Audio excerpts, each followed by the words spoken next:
The rivalry between the mascots of the 1st Battalion of the Royal New Zealand Regiment is a continual source of amusement for the men. But duty in Sarawak is a grim business. Here, Malaysian Borneo shares a 1,000-mile border with Indonesian Borneo, and here, under the baking sun, President Sukarno's policy of confrontation means savage guerrilla warfare. D Company are stationed within 2 miles of the border, and patrols frequently clash with infiltrators. Over 100 miles away, 2 New Zealand pilots, Lieutenant Wally Stewart and Captain Roger Pierce, set out on patrol in British Army helicopters.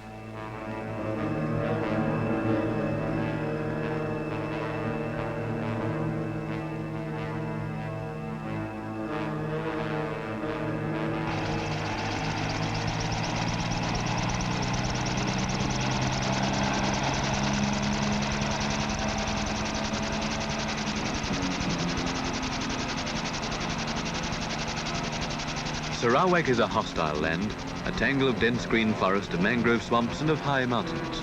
A land where wide brown rivers flow sluggishly, never in a hurry to reach the sea. Vulnerable villages, isolated in the heart of the jungle, can easily be surprised by Indonesian raiders.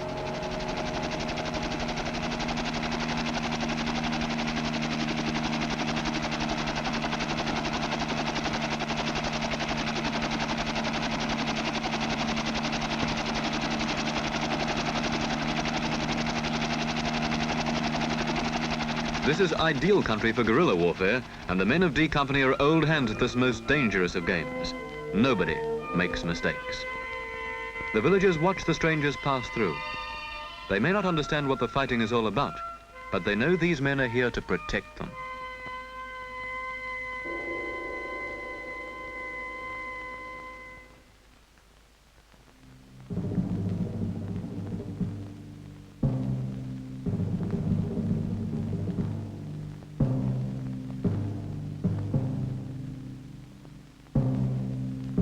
In this war, the enemy is hardly ever seen.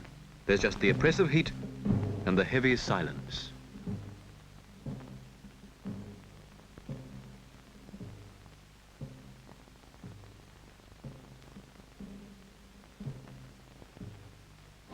Nearby, a British military convoy speeds along a ribbon of dust where a week before an ambush took place.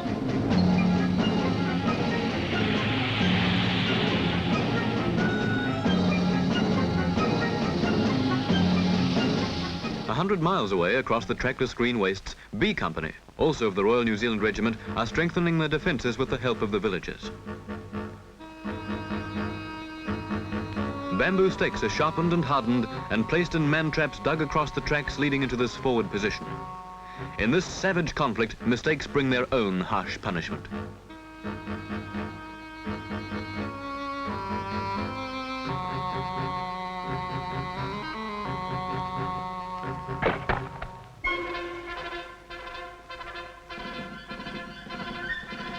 Sarawak is helicopter country. As the sun burns lower in the afternoon sky, a patrol returns after 4 grueling days on the border tracks. Although involved in several skirmishes, they were lucky and no casualties were suffered. Time could mean lives. The first men out of the helicopter range in the mortars. Only 2 nights before, this B Company forward position came under fire from raiders.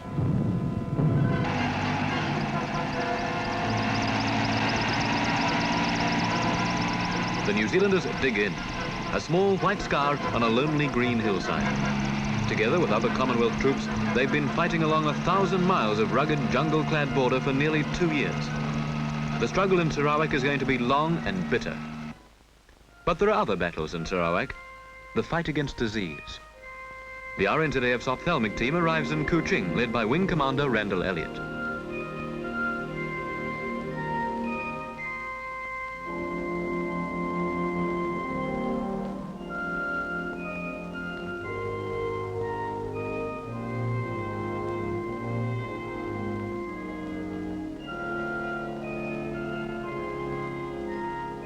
The purpose of the team's trip is to demonstrate to other doctors the latest ophthalmic surgical techniques.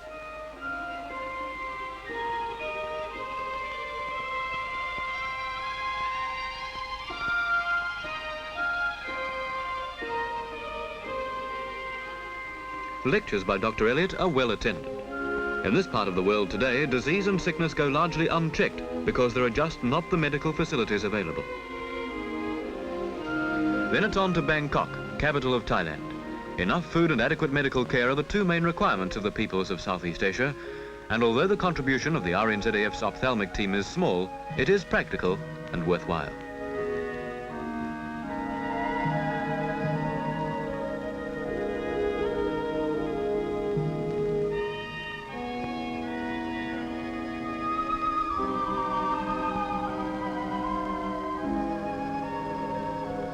And then there's time to relax on the waterways of the Bangkok floating market.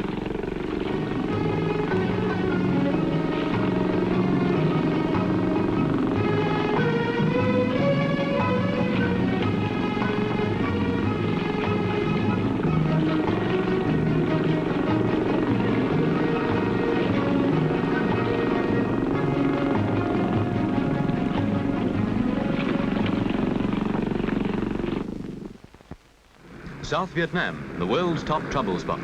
And at Bien Hoa, based 12 miles northeast of Saigon, an RNZAF Hercules rolls in under a leaden grey sky. On board are elements of New Zealand's 161 artillery battery. Even before the aircraft has stopped, the rolling doors are open. No time is wasted disembarking and unloading the equipment.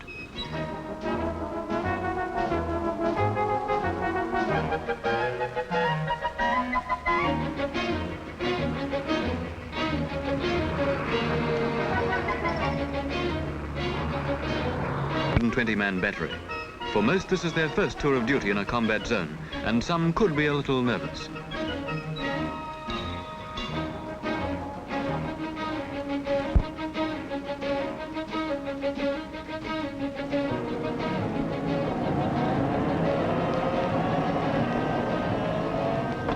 As the skies darken, heralding a monsoon shower, the New Zealand Army Engineer Detachment, who are returning home, line up for the official ceremony of thanks.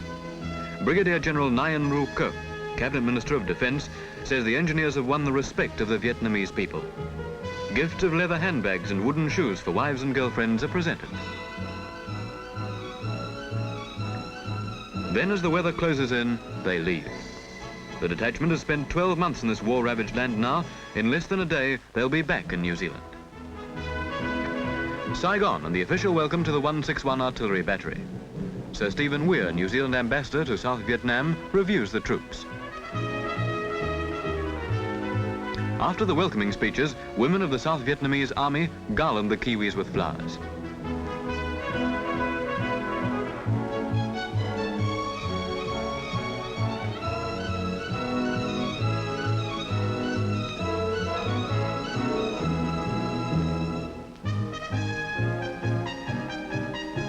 Then the 120-man battery rolls past in review.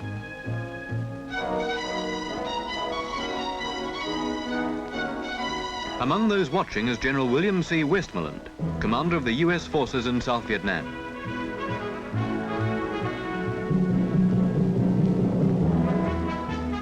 There's very little time before moving off to the camp of the Bien Hoa Air Base, but for those who are really keen, there's an opportunity to soak up some eastern atmosphere and colour.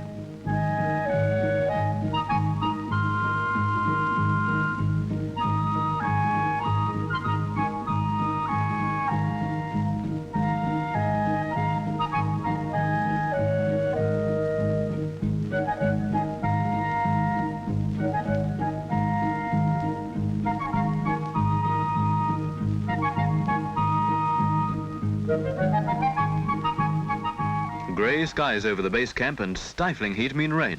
A monsoon shower, buckets of it. And this means ditches have to be dug, or else you're up in the middle of the night swimming. And of course there's the very necessary chore of digging gun pits. In temperatures nearing 100 degrees, it's tough going. And every time a monsoon shower passes over, the thick, rich earth becomes cloying and heavy. Around the perimeter of the camp, barbed wire entanglements are set up.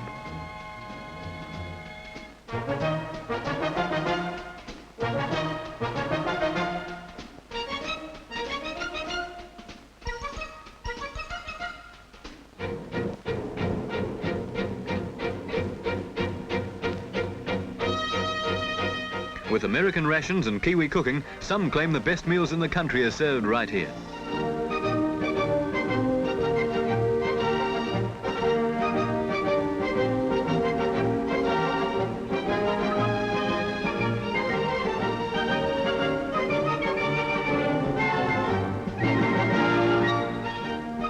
Anyway, it's a change from plain old army stew.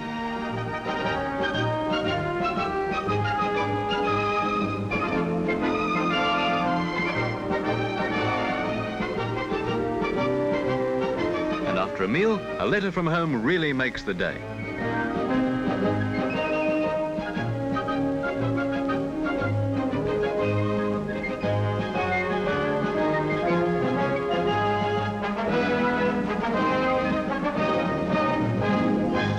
During a 2-hour visit to the camp, New Zealand's famous gunner, Sir Stephen Weir, sees the modern 105mm pack howitzers in action.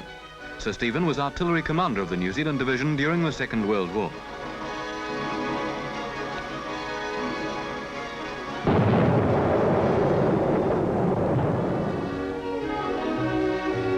With the Americans camped only a few yards away, the artillerymen are soon swapping notes. Although also 105mm, the American guns cannot be transported to another location swiftly. This is where the New Zealand howitzers have a tremendous advantage.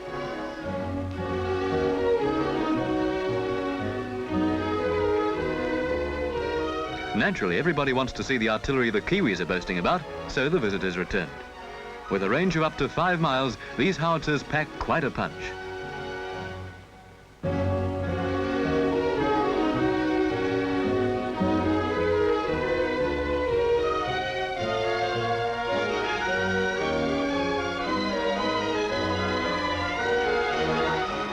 A surprise visit by General William C. Westmoreland, commander of the US forces in South Vietnam, catches everyone a little off guard, but the uneasiness of having such a high-ranking officer around soon disappears.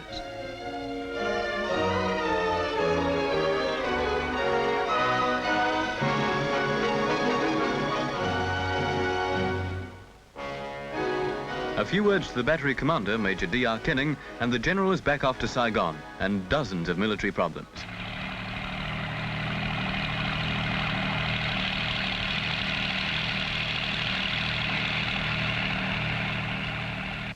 In the oven-like heat, a patrol from the 1st Royal Australian Regiment sets out into guerrilla-infested territory. The Aussies are camped right next door to the New Zealanders, and 3 black-berets men from the 161 Artillery Battery are going along on observation post duty. They'll direct the fire of the howitzers when the enemy is contacted.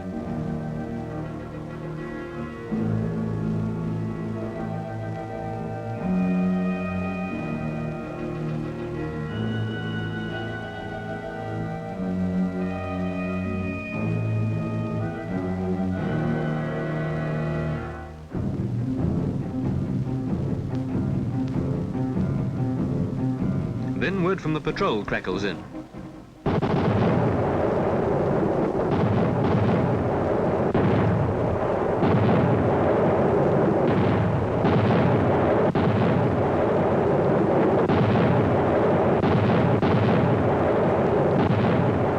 The barrage thuds on into the night. A grey dawn and silence.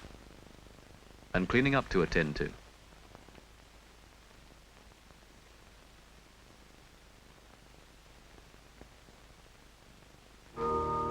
The sun shines brightly on a hospital, but for some, the dawn will be a long time in coming. And here New Zealanders are involved too. Sir Stephen Weir moves through the overcrowded wards with the medical team. Lying 3 to a bed, 90% of these people are war casualties. Dr. Jack Enright, an Auckland surgeon, and the New Zealand medical team operate on 200 cases a month. For many, there's no place on a bed.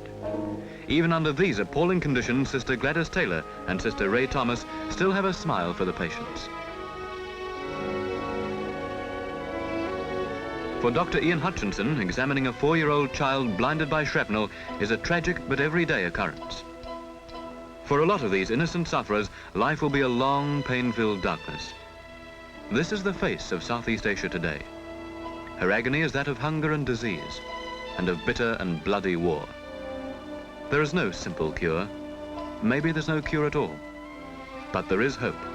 And towards this, New Zealand is making a small but worthwhile contribution.